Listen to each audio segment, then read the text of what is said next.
Hello friends, मेरा नाम है नरेंद्र और मैं आपका बहुत बहुत स्वागत करता हूं अपने चैनल अकाउंट्स योर सॉल्यूशन में।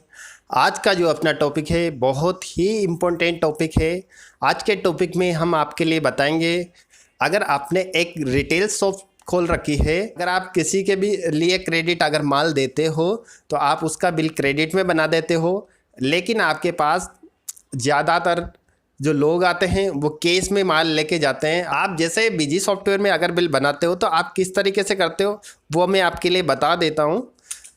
आप ट्रांजैक्शन पे एंटर करते हो, सेल्स पे एंटर करते हो और आप जैसे किसी भी पार्टी का बिल बनाना है, अगर आपको क्रेडिट का बिल बनाना है तो आप यहाँ पे पार्टी का नाम एंटर करते हो। अगर जैसे आप केस का बिल बनाते हो तो यहाँ पे केस लिख के और डायरेक्ट आप जो भी आइटम उसको सेल करना होता है उसकी क्वांटिटी एंटर करते हो, रेट एंटर करते हो, इसके बाद उसको कर देते हो सेव। सेव करने के बाद जैसे उसका प्रिंट आउट आप निकालते हो तो उसमें जो लिखा हुआ आता है ओनली क्या लिखा हुआ आता है, केस। इस पे लिखा हुआ आ रहा है केस, यानी आपने ये बिल बनाया है केस। अगर आप चाहते हो कि आपके कस्टमर का नाम आए और आपको अकाउंट भी नहीं खोलना पड़े, क्योंकि आपके अगर जैसे रिटेल शॉप है तो आपके पास 100 कस्टमर रोज़ आते हैं तो आप 100 का अकाउंट नहीं खोल सकते। जो भी केस के कस्टमर आते हैं अगर आप उनके अकाउंट खोलोगे तो आपके सिस्टम में 1 ईयर के अंदर 10-20 हज़ार अकाउंट ओपन हो जाएंगे। तो आपको नया अकाउंट नहीं खोलना है। मैं आपके लिए एक ऐसी ट्रिक बताऊंगा जिसमें आप अपने कस्टमर की डिटेल आप डाल सकते हो। जैसे आप यहाँ पे देख पा रहे हो कि यहाँ पे जो केस लिखा हुआ है, आप कस्टमर की डिटेल भी डाल सकते हो या फिर पार्टी का नाम एंटर कर सकते हो। और आपके पास जो वो अकाउंट है वो भी आपके सिस्टम में नहीं खुलेगा और आप जिसके लिए बिल बना के दोगे उसके लिए उसके बिल पे उसका नाम, उसका जो भी एड्रेस आप लिखना चाहते हो या मोबाइल नंबर आप जो लिखना चाहते हो वो भी उस पर छप के निकलेगा। तो ये ट्रिक आपको समझनी है। बहुत सी बार क्या होता है कि आपसे कोई प्रोडक्ट लेके जाता है और वो आपसे बोलता है कि भैया ये जो प्रोडक्ट मैं लेके गया हूँ ये आपका प्रोडक्ट ख़राब है या फिर इसमें इस तरह की प्रॉब्लम आ रही है। तो आप उसको वेरीफाई नहीं कर सकते, क्योंकि आपके जो बिल आप सेल करते हो उसमें किसी भी कस्टमर का नाम लिखा हुआ नहीं होता है। अगर उस पार्टी का यानी उस कस्टमर का अगर उसमें नाम लिखा हुआ होता तो आप उसको एक्सेप्ट कर सकते हो। आपके पास जो भी क्लाइंट आता है उसका नाम आप लिख सकते हो, आपके बिल के प्रिंट आउट पे आप छाप सकते हो। किस तरीके से आपको इसकी कॉन्फ़िगरेशन करनी है वो मैं आपके लिए डिटेल में बताऊंगा। कि आप जैसे आपके रिटेल शॉप पे कोई भी कस्टमर आता है तो उसका बिल पे नाम एंटर कर सकते हो। अगर आप केस में अगर कोई सेल करते हो तो केस के बिल पे भी आप पार्टी का नाम लिख सकते हो। वो कैसे लिखना है अभी मैं आपके लिए बता देता हूँ।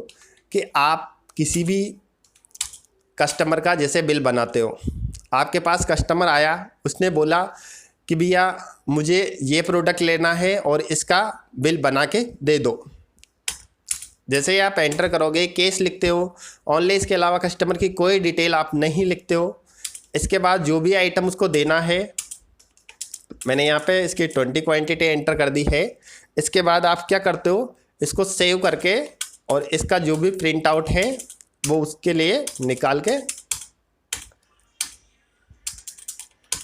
ये प्रिंट प्रीव्यू में आपके लिए बता देता हूँ कि ये पार्टी का जो बिल बनाया है, अमाउंट इसमें लिखा हुआ है, आइटम की डिटेल इसके अंदर है, बिल नंबर इसके अंदर लिखा हुआ है, लेकिन इस पार्टी का नाम नहीं लिखा हुआ है। तो मैं आज आपके लिए एक ऐसी ट्रिक बताऊंगा जिसमें आप अपने कस्टमर का नाम लिख सकते हो और आपको अकाउंट खोलने की आवश्यकता भी नहीं है। आपको इस ऑप्शन को अनेबल करने के लिए क्या क्या ऑप्शन आपको अनेबल करने हैं वो मैं आपके लिए बता देता हूं। कि आपको अपने कस्टमर यानी केस कस्टमर के जो बिल बनाते हो उस पर नाम लिखने के लिए आपको एक ऑप्शन अनेबल करना होता है। उसको आप अनेबल जैसे ही करोगे तो आपके सामने आप जैसे केस लिखोगे तो आप उस पर नाम एंटर कर सकते हो, उसका एड्रेस एंटर कर सकते हो, उसके मोबाइल नंबर एंटर कर सकते हो, ताकि उसकी डिटेल आपके पास रहे। और कोई भी अगर प्रोडक्ट आपसे ले जाता है, उसको कोई प्रॉब्लम होती है तो वो उस बिल को दिखा के कि सर मैं आपके यहाँ से ये प्रोडक्ट लेके गया था, इसमें ये प्रॉब्लम है या फिर ये ख़राब है या एक्सपायरी है, तो उसको आसानी से बदल सकते हैं और एक कस्टमर की पहचान भी हो जाएगी कि आपका जो बिल है, जिसका बिल है जो ही कस्टमर है। आपको इस ऑप्शन को अनेबल करने के लिए administration, configuration, voucher series configuration और इसके बाद जो भी आपकी सीरीज चल रही है, यानी आपकी जो भी सीरीज चल रही है उस पर आपको एंटर करना है, मेन पे आपको क्लिक करना है, इसके बाद वाउचर कॉन्फ़िगरेशन पे आपको क्लिक करना है। जैसे ही आप इस पर क्लिक करोगे तो यहाँ पे एक जो ऑप्शन है सेपरेट बिलिंग शिपिंग डिटेल्स, इस पर आपको वाई करना है। इस पर जैसे आप वाई करोगे तो आपको यहाँ पे जो भी ऑप्शन अनेबल है, all parties, party name, ask in voucher, ये सब ऐसा कैसा ही आपको रखना है, इसमें आपको कोई चेंज नहीं करना है। आप जैसे बिल बनाओगे तो इस ऑप्शन को अनेबल करने के बाद जैसे आप हाफ पेज में आपके प्रिंट आउट निकालोगे तो उसमें कस्टमर की डिटेल आ जाएगी, उसका नाम आ जाएगा, उसका मोबाइल नंबर, उसका एड्रेस, वो सब कुछ आ जाएगा, जिससे आपको कस्टमर की डिटेल भी आपके पास रहेगी। जब भी कभी भी अगर आप देखना चाहो कि ये कस्टमर यहाँ से माल लेके जाता है या नहीं लेके जाता है, वो आप चेक कर सकते हो। आपको यहाँ से इसको सेव कर देना है। अब इसके बाद मैं आपके लिए एक बिल बना के बता देता हूँ कि आपने जो वो ऑप्शन अनेबल किया है उसका क्या बेनिफिट आपको मिलने वाला है। यहाँ पे जैसे आप ट्रांजैक्शन पे क्लिक करोगे, सेल्स पे आप क्लिक करोगे, ऐड पे आप जैसे क्लिक करोगे तो आप अब यहाँ पे केस जो लिखा हुआ है, केस पे आपको एंटर करना है। एंटर करने के बाद यहाँ पे आपको कस्टमर की डिटेल लिखनी है। जैसे कस्टमर का नाम है ओनली शिवानी लिख दिया और यहाँ पे जैसे इसका जो भी एड्रेस है, जैसे मैं जयपुर लिख देता हूँ, जयपुर इसका एड्रेस है, जयपुर मैंने लिख दिया है। इसके बाद अगर आप मोबाइल नंबर लिखना चाहते हो तो आप मोबाइल नंबर भी लिख सकते हो। मैंने मोबाइल नंबर एंटर कर दिया है। इसके बाद कर देना है मुझे ओके। ओके कर देने के बाद अब जैसे आप इसके नाम पे बिल काटोगे, इसने जो भी प्रोडक्ट ख़रीदा है 100 इसकी क्वांटिटी खरीदी है। इसके बाद दूसरा कोई आइटम ले लेते हैं, 2 पीस इसके हैं जियो मोबाइल के, और इसको कर दिया है मैंने सेव। जैसे ही मैं इसको सेव करूँगा, ये मैंने केस का बिल बनाया है। अब इसको जैसे मैं सेव करूँगा तो आप देख पा रहे हो कि इसमें क्या नाम छप के आता है। हाँ, पेज पे जैसे मैं क्लिक करूँगा, प्रीव्यू पे मैं क्लिक करके बताता हूँ आपके लिए कि इसमें जो नाम है, जो आपके जो कस्टमर था उसका नाम लिखा हुआ आ गया है और इसका जो एड्रेस जो हमने लिखा था वो इसमें लिखा हुआ आ चुका है। इसकी अगर आप डिटेल एक्स्ट्रा जो भी एड्रेस की डिटेल है वो लिख सकते हो, लेकिन आप जैसे उस कस्टमर को अपने नाम का बिल दोगे, यानी उसने जो भी प्रोडक्ट ख़रीदा है, तो उसको इस चीज़ का ये रहेगा कि मैं इस शॉप से ये प्रोडक्ट ख़रीद के लेके आया हूँ, तो इस पे बिल पे मेरा नाम लिखा हुआ है। कंप्यूटराइज बिल मार्ट है या अपार्टमेंटल है, अगर उससे आप कोई आइटम खरीद के लाते हो, अगर वो पक्का बिल आपके लिए देता है जीएसटी वाला और उस पर अगर आपका नाम लिखा रहता है तो उसको बहुत ही अच्छा लगता है कि इस पर मेरा बिल पे नाम लिखा हुआ है। लेकिन अगर आप ओनली केस लिखा रहता है तो उस पर कोई नाम पहचान नहीं होती है कि ये कस्टमर इस प्रोडक्ट को लेके गया है। तो इस तरीके से आप अपने कस्टमर की डिटेल डाल सकते हो, केस कस्टमर की। अब मैं आपके लिए बता देता हूँ कि आपने जो ये शिवानी का जो नाम लिखा है, इसमें सिस्टम में मेरे पास इसका कोई अकाउंट नहीं है। मैं आपके लिए बता देता हूँ कि इसमें कोई ऐसा मेरे पास अकाउंट नहीं है। अकाउंट मुझे खोलने की कोई आवश्यकता भी नहीं पड़ी और मेरे पास अकाउंट भी, जैसे कि इस कस्टमर के मेरे पास डेली के 100 कस्टमर आते हैं तो मैं उनके अकाउंट नहीं खोल सकता। जैसे मैं अगर हर कस्टमर का अगर मैं अकाउंट खोलता हूं तो मेरे पास महीने 2 महीने में 2-4 हज़ार अकाउंट हो जाएंगे। तो मैं मेरे जो पर्सनली जो परचेजर वाले अकाउंट है, यानी सन्ड्री क्रेडिटर्स के जो अकाउंट है, मैं उनमें पहचान ही नहीं पाऊँगा। अकाउंट ज़्यादा हो जाएंगे तो आपको अकाउंटिंग करने में प्रॉब्लम आएगी। तो इस तरीके से आप अपने केस के कस्टमर का जो नाम लिख सकते हो।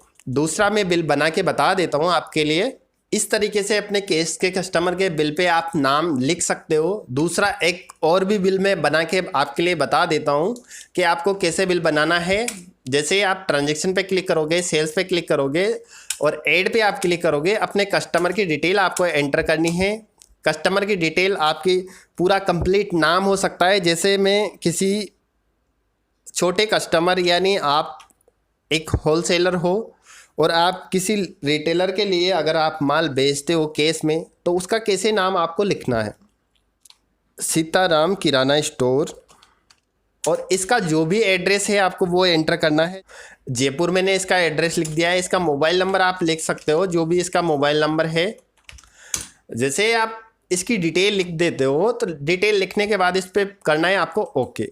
ओके कर देने के बाद इसने जो भी प्रोडक्ट ख़रीदा है वो प्रोडक्ट आपको यहाँ पे एंटर करना है। आपके पास जो भी प्रोडक्ट, जो भी आपका कस्टमर है जो प्रोडक्ट ख़रीद रहा है, उसका आपको बिल बनाना है। मैं आपके लिए केवल ये एग्जाम्पल के लिए बता रहा हूँ। और इसके बाद आप जैसे सेव करोगे, सेव करने के बाद आपके पास ये जो मैंने नया ऑप्शन जो बना रखा है, ये भी आपके पास नहीं आता होगा।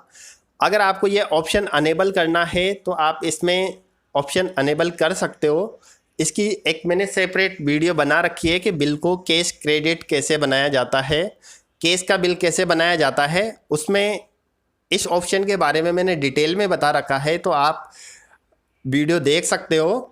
वीडियो आप देख सकते हो कि केस का बिल कैसे बनाया जाए। इसमें आपको इस ऑप्शन की डिटेल मिल जाएगी, तो वो आप वहाँ से चेक कर सकते हो। इसके बाद जैसे आप इसको सेव करोगे, इस तरीके से इस ऑप्शन को अनेबल करके आप अपने कस्टमर का नाम लिख सकते हो। वैसे तो क्या है, अगर आपके पास जो भी कस्टमर आता है उसका आप नाम अपने सिस्टम में नहीं ओपन कर सकते, क्योंकि ऐसे रिटेल के जो कस्टमर है, डेली के अगर आपके पास 100 कस्टमर आते हैं तो उनके 100 कस्टमर के आप अकाउंट नहीं खोल सकते। अकाउंट आपको उसी का ही खोलना है जो आपसे क्रेडिट माल लेता है। और जो भी आपके पास रिटेल के कस्टमर आते हैं उनका नाम इस तरीके से उनके बिल पे प्रिंट आउट निकाल के इस तरीके से आपको देना है। जो भी इसका नेम है, इसका एड्रेस है, बिल पे छप के निकल जाएगा। और इस तरीके से अपने रिटेल कस्टमर को आप उसके नाम से बिल बना के दे सकते हो, जिससे आपके पास आपको अकाउंट खोलने की भी आवश्यकता नहीं है। और उसके पास जो भी बिल जाएगा उसमें भी उसका नाम लिखा हुआ आ जाएगा। इस तरीके से अपने कस्टमर को आप बिल दे सकते हो जिसमें उसका नाम लिखा हुआ है। ये जो मैंने सिस्टम आपके लिए बताया है, इसमें आप अपने कस्टमर का नाम प्रिंट आउट करवा सकते हो। लेकिन अगर आप रिपोर्ट चेक करना चाहते हो तो उसमें जो डिटेल्स आएगी, आपके लिए मैं चेक करके बता देता हूँ कि उसमें क्या डिटेल आएगी। जैसे आप लिस्ट अगर देखना चाहते हो, आपके जो भी आपने बिल बना रखे हैं उसकी अगर आप लिस्ट देखना चाहते हो तो उसमें ओनली केस लिखा हुआ आएगा। लेकिन जैसे आप पार्टी पे एंटर करोगे तो पार्टी के एंटर करने के बाद इसकी डिटेल आपको इस तरीके से शो होगी। इसमें फर्स्ट कस्टमर का और जो सेकंड कस्टमर का जो मैंने बनाया था, इसमें इसका कॉन्टैक्ट नंबर, इसकी डिटेल आपको इस तरीके से आप चेक कर सकते हो। आपके सामने ऐसा नहीं होगा कि आपने डायरेक्ट आपकी लिस्ट निकाली, उसमें यहाँ पे जो केस लिखा हुआ है डायरेक्ट पार्टी का नाम लिखा हुआ है। पार्टी का नाम इसलिए लिखा हुआ नहीं आएगा क्योंकि अपन ने इसका अकाउंट नहीं खोला है, केस का इसमें अकाउंट खुला हुआ है, ये आपके सामने शो हो रहा है। लेकिन जो कस्टमर की डिटेल है, डिटेल इसके अंदर है। जैसे आप इस पर एंटर करोगे, एंटर करने के बाद जैसे आपने एंटर कर रखी है कस्टमर की डिटेल, तो आप कस्टमर की डिटेल आप देख सकते हो। ये आपके सामने जब भी आप खोल के चेक करोगे तो ये डिटेल आपके सामने आ जाएगी। लेकिन अगर आप चाहते हो कि मेरे सामने ऐसी अगर मैं रिपोर्ट सेल्स रजिस्टर की अगर रिपोर्ट निकालूं तो मेरे सामने उन पार्टियों के नेम आ जाए, तो वो नेम नहीं आएंगे। ये आपको मैनुअल तरीके से चेक करना है। अभी आपके लिए ओनली इस तरीके से केस के बिल बनाने हैं ताकि आप अपने कस्टमर को केस के बिल पे उसका नाम छपा हुआ आ जाए। आप अपने कस्टमर को जैसे आप बिल देते हो तो उस पर उस कस्टमर का नाम लिखा हुआ आना चाहिए। उससे क्या है, कस्टमर को थोड़ा अच्छा फील होता है। आपको अकाउंट भी खोलने की आवश्यकता नहीं है और कस्टमर के बिल पे उसका नाम भी लिखा हुआ आ जाएगा। तो इस तरीके से आप अपने कस्टमर का नेम अपने बिल के प्रिंट आउट पे लिख सकते हो। अगर आपको ये वीडियो पसंद आता है तो वीडियो को लाइक और शेयर ज़रूर करें और चैनल को ज़रूर सब्सक्राइब करें और बेल आइकन को ज़रूर प्रेस करें ताकि नई वीडियो के नोटिफिकेशन आपको मिल सके। आई होप आपको ये वीडियो पसंद आया होगा। अगर वीडियो पसंद आया हो तो लाइक और शेयर ज़रूर करें। वीडियो देखने के लिए दिल से धन्यवाद।